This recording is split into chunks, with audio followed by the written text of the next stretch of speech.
Last వీడియోలో మనం 130వ question దగ్గర ఆగిపోయాం. మీరెవరు కామెంట్ సెక్షన్లో అయితే ఆన్సర్ను తెలియజేయలేదు, అంటే మీకు ఎవరికి ఆన్సర్ తెలియదనే అర్థం. సో అయితే ఇప్పుడు దాని గురించి చూద్దాం. ఇకపోతే 130వ ప్రశ్న, కృత్రిమ కాంతి జనకానికి ఉదాహరణ ఏమిటి? ఆప్షన్ 1 సూర్యుడు మరియు నక్షత్రాలు, ఆప్షన్ 3 కొవ్వొత్తి, ఆప్షన్ 4 మినుగురు పురుగు. సో మనకు కాంతి జనకాలు రెండు రకాలుగా ఉంటాయి. ఒకటి సహజమైన కాంతి జనకాలు, రెండు కృత్రిమ కాంతి జనకాలు. అయితే సూర్యుడు, నక్షత్రాలు, మినుగురు పురుగు అనేటివి మనకు సహజంగా మనకు ప్రకృతి నుంచి లభించేటువంటి కాంతి జనకాలు. అయితే కొవ్వొత్తి, విద్యుత్ దీపము, లాంతరు ఇలాంటివి మనం కృత్రిమంగా ఏర్పాటు చేసినాయి కాబట్టి వాటిని మనం కృత్రిమ కాంతి జనకాలు అని చెప్పేసి చెప్తూ ఉంటాం. ఇక్కడ సరైన సమాధానం కొవ్వొత్తి. నెక్స్ట్ క్వశ్చన్ వచ్చేసి, ప్రతిబింబాలు ఏర్పడడానికి కారణం ఏమిటి? ఆప్షన్ 1 సూర్యకాంతి, ఆప్షన్ 2 చంద్రకాంతి, ఆప్షన్ 3 కాంతి వక్రీభవనం, ఆప్షన్ 4 కాంతి పరావర్తనం. ఇక్కడ సరైనటువంటి సమాధానం కాంతి పరావర్తనం చెందడం. Option 4 is the correct answer. ఇక నెక్స్ట్ క్వశ్చన్ వచ్చేసి, డిపిటి ద్వారా నయమయ్యేటువంటి వ్యాధి ఏమిటి? రోగాలపైన క్వశ్చన్స్ అడగడం అనేది జరిగింది. సో దీంట్లో ముఖ్యంగా చూసుకున్నట్లయితే ఆప్షన్ 1 కంఠవాపు, ఆప్షన్ 2 కోరింత దగ్గు, ఆప్షన్ 3 ధనుర్వాతం, ఆప్షన్ 4 పైవన్నీ.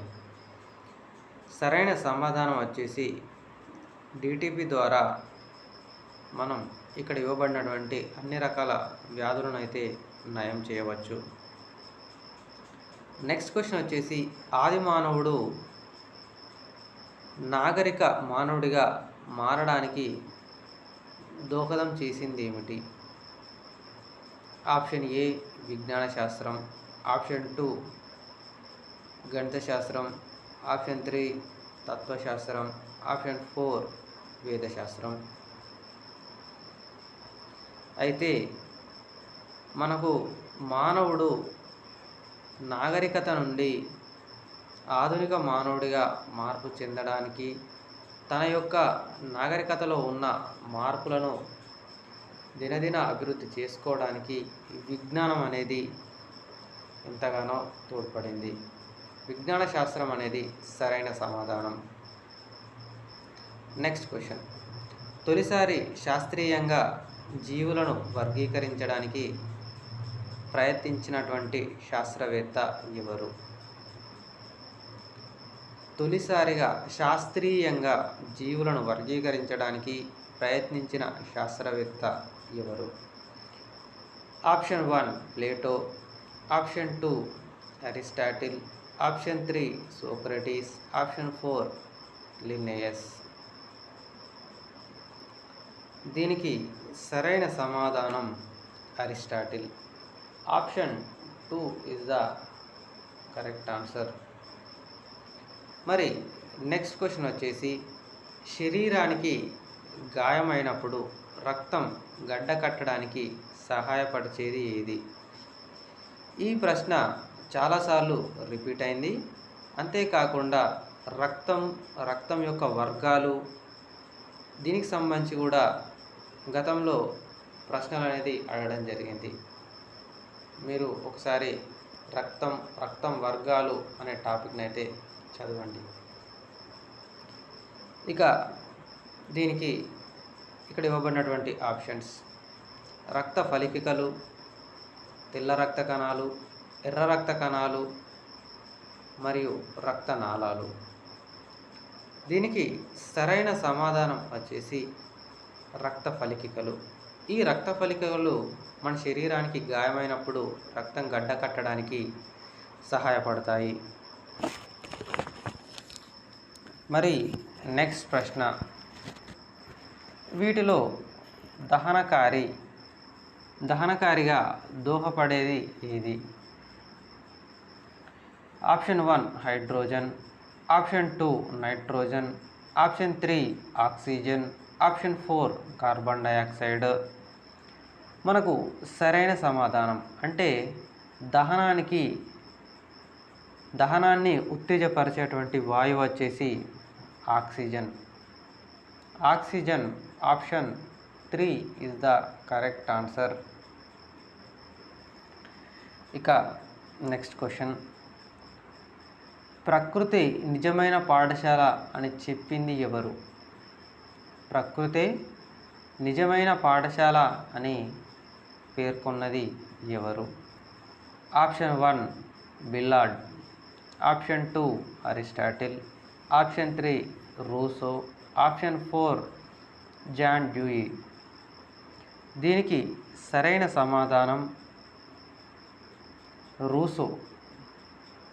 రూసో ప్రకృతి నిజమైన పాఠశాల అని చెప్పడం జరిగింది. నెక్స్ట్ క్వశ్చన్, సమవయస్కుల బంధం వల్ల విద్యార్థులకు కలిగే అనుభవాలు. ఆప్షన్ 1 దురలవాట్లు, ఆప్షన్ 2 అసాంఘిక అలవాట్లు, ఆప్షన్ 3 సాంఘిక అభ్యసన అనుభవాలు, ఆప్షన్ 4 సాహసం. దీనికి సరైన సమాధానం ఆప్షన్ 4 సాహసం. గత ప్రశ్నలకు Russo is the correct answer. Next question, సమాజాన్ని పాఠశాలకు దేని ద్వారా తీసుకురావచ్చు? సమాజాన్ని పాఠశాలకు దేని ద్వారా తీసుకురావచ్చు? ఆప్షన్ 1 జాతీయ పండుగలు, ఆప్షన్ 2 విద్యా కమిటీలు, ఆప్షన్ 3 సమాజ సేవ, ఆప్షన్ 4 నిపుణుల ఉపన్యాసాలు. సో ఇలాంటి ప్రశ్నలు అడిగినప్పుడు మనం జనరల్గా చూసుకున్నట్లయితే సమాజాన్ని పాఠశాలకి దేని ద్వారా అంటే జాతీయ పండుగలు అని మనం కన్ఫ్యూజ్ అవుతూ ఉంటాం, లేదా కమిటీలు నిర్వహించడం అని చెప్పేసి, అంటే పేరెంట్స్ మీటింగ్ లాంటివి ఏర్పాటు చేయడం అని చెప్పేసి మనం భావిస్తూ ఉంటాం. కానీ సరైన సమాధానం వచ్చేసి 4వ ఆప్షన్ నిపుణుల ఉపన్యాసాలు. ఈ నిపుణుల ఉపన్యాసాలు ఉన్నప్పుడు మనం సమాజాన్ని పాఠశాలకు తీసుకురావచ్చు. సో ఈ ఫ్యాక్టర్ ఎంతగానో ఉపయోగపడుతుంది.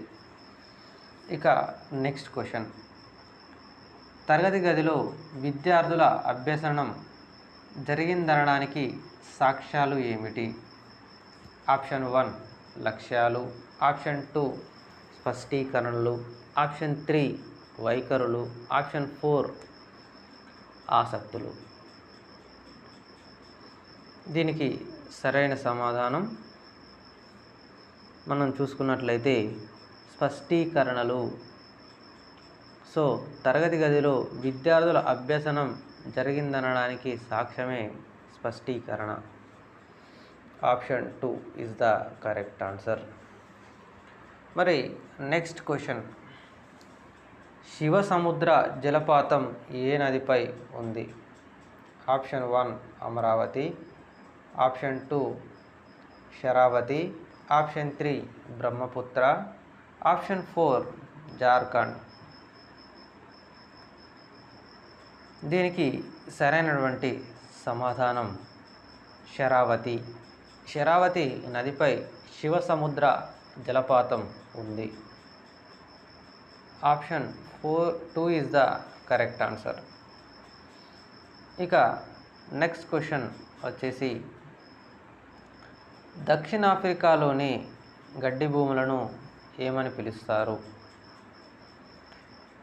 దక్షిణాఫ్రికాలోని గడ్డి భూములను ఏమని పిలుస్తారు? ఆప్షన్ 1 లావోస్, ఆప్షన్ 2 టానిన్లు, ఆప్షన్ 4 విల్డులు, ఆప్షన్ 4 పంపాలు. ఈ ప్రశ్నకు సరైన సమాధానం దక్షిణాఫ్రికాలోని గడ్డి భూములను వెల్డులు అని పిలవడం జరుగుతుంది. నెక్స్ట్ ప్రశ్న, హాడ్సన్ అఖాతం ఎక్కడ ఉంది? హాడ్సన్ అఖాతం ఎక్కడ ఉంది? ఆప్షన్ 1 ఉత్తర అమెరికా, ఆప్షన్ 2 ఉత్తర కెనడా, ఆప్షన్ 3 దక్షిణ అమెరికా, ఆప్షన్ 4 పెన్సిల్వేనియా. దీంట్లో సరైనటువంటి సమాధానం వచ్చేసి ఆప్షన్ 2 ఉత్తర కెనడా. ఉత్తర Canada is the correct answer. Next question, Kalahari ఎడారుల్లో నివసించే ఆదిమ తెగ. Option 1 bushmens, option 2 head hunters, option 3 Sakai, option 4 పిగ్మీలు. దీనికి సరైన సమాధానం కలహారి ఎడారిలో నివసించేటువంటి తెగలను బుష్మెన్స్ అని పిలవడం జరుగుతుంది. నెక్స్ట్ క్వశ్చన్, లావెండరు పొదల నుండి దేన్ని తయారు చేస్తారు? లావెండరు పొదల నుండి ముఖ్యంగా మనం చెప్పుకున్నట్లయితే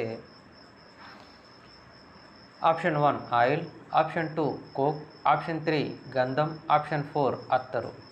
లావెండరు అనేది సెంట్లు అంటే అత్తరు తయారు చేయడానికి ఎంతగానో ఉపయోగపడేటువంటి పొదలు, వాటిని మనం లావెండర్ పొదలు అని చెప్పి పిలవడం జరుగుతుంది.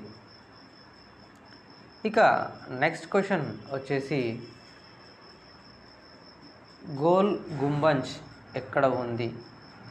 Option 1 Bijapur, option 2 Bidar, option 3 Andhra Pradesh, option 4 Tamil Nadu. అయితే దీనికి సరైన సమాధానం బీజాపూర్. ఆప్షన్ 1 బీజాపూర్. బీజాపూర్లో ఉంది. ఇక నెక్స్ట్ క్వశ్చన్ వచ్చేసి, మహాస్నానవాటిక ఎక్కడ బయలుపడింది?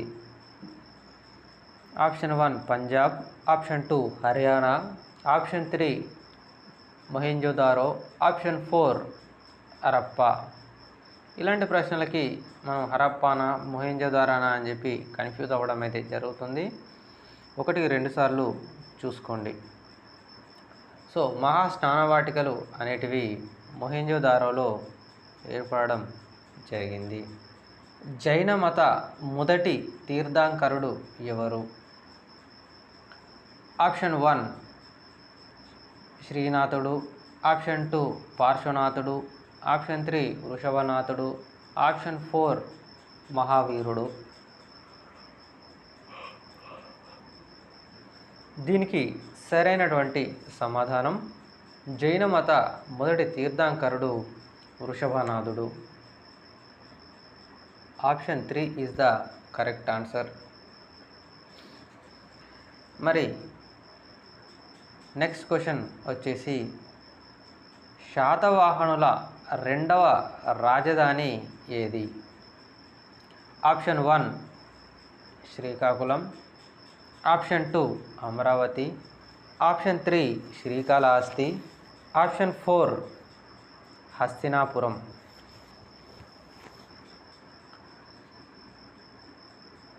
మనకు ఇక్కడ ఇవ్వబడినటువంటి ఆప్షన్లలో రెండవ ఆప్షన్ అమరావతి. అమరావతి అనేది శాతవాహనుల రెండవ రాజధాని. Option 2 is the correct answer. Next question, కల్హానుడు రచించినటువంటి గ్రంథం ఏది? ఆప్షన్ 1 హర్షచరిత్ర, ఆప్షన్ 2 త్రిపీటకాలు, ఆప్షన్ 3 రాజతరంగిణి, ఆప్షన్ 4 పురావస్తు ఆధారాలు లేదా పురావస్తు ఆయుధాలు. మనకు దీనికి సరైన సమాధానం వచ్చేసి కల్హానుడు రాజతరంగిణిని రచించడం జరిగింది. Option 3 is the correct answer. ఇక నెక్స్ట్ క్వశ్చన్ వచ్చేసి ఇక్ష్వాకుల రాజధాని ఏది? ఇక్ష్వాకుల రాజధాని మనకు ఇక్కడ ఇవ్వబడినటువంటి ఆప్షన్స్ కనుక మనం పరిశీలించినట్లయితే శ్రీకాకుళం, విజయపురి, ధాన్యకటకం, విజయనగరం. దీనిలో సరైన సమాధానం వచ్చేసి ఇక్ష్వాకులు రాజపురిని వారు రాజధానిగా చేసుకుని అయితే పరిపాలించడం జరిగింది. నెక్స్ట్, యుఎన్ఓ ప్రధాన కార్యాలయం ఎక్కడ ఉంది? Option 1 Geneva, option 2 New York, option 3 Delhi, option 4 Washington.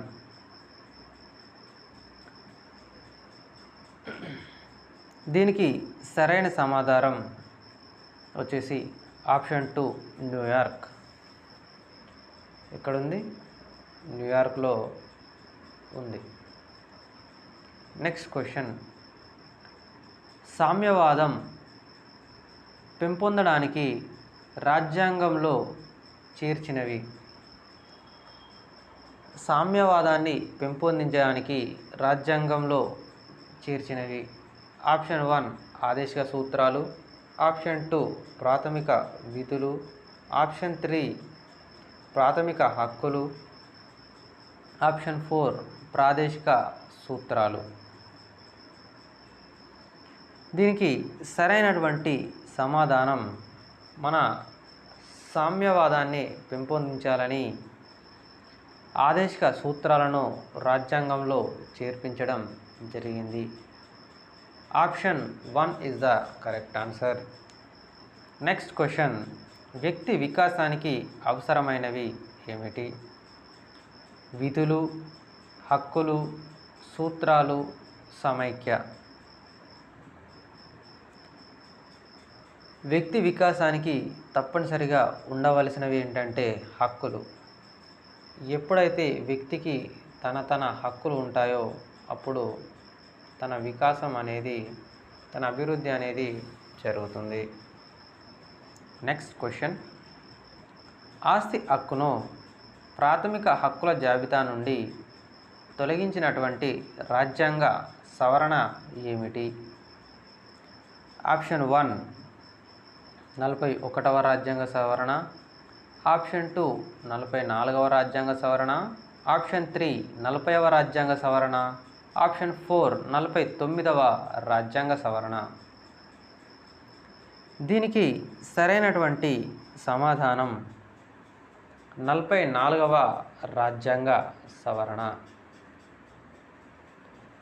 ఇక నెక్స్ట్ క్వశ్చన్ కనుక మనం చూసుకున్నట్లయితే సూక్ష్మ అర్థశాస్త్రం దేనికి ప్రాధాన్యతనిస్తుంది?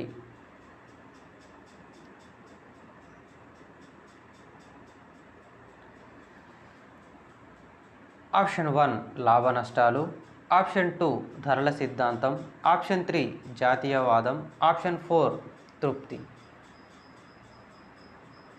దీనికి సరైనటువంటి సమాధానం ఆప్షన్ 2 ధరల సిద్ధాంతానికి ప్రాధాన్యం ఇస్తుంది.